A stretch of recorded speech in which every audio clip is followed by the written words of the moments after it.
વિદ્યાર્થી મિત્રો, આપણે ગુજરાતી વ્યાકરણના આજ્ઞાત વાક્યો વિશે અને વિધ્યત વાક્યો વિશે જાણીશું.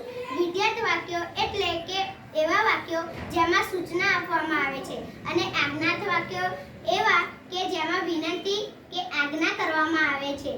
આપણે આજ્ઞાત વાક્યો અને વિધ્યત વાક્યોના થોડાક ઉદાહરણ જાણીશું. આજ્ઞાત વાક્યોના ઉદાહરણ: પહેલું, કાવ્ય નિયમિત અભ્યાસ કરજે. બીજું, દીપક સમય કાઢીને નિયમિત વ્યાયામ કરજે. ત્રીજું, દિવ્ય તારો સમાજ ઠેકાણે મૂક. ચોથું, મનોજ વાતો કરાગર શાંતિથી જમીએ. સીતા બગીચામાં ફૂલ છોડને નુકસાન ન પહોંચાડે. વિદ્યત વાક્યના ઉદાહરણો: બાળકોને દરરોજ ખુલ્લામાં રમવા દેવા જોઈએ. બીજું, આપણને ભોજન થાળીમાં એઠું ન છોડવું જોઈએ. આપણે દરરોજ ઓછામાં ઓછું 3 લીટર પાણી પીવું જોઈએ. ચોથું, રાત્રે વહેલા સૂઈ જવું જોઈએ. પાંચમું, દરેક બાળક માતા પિતાની આજ્ઞા માનવી જોઈએ.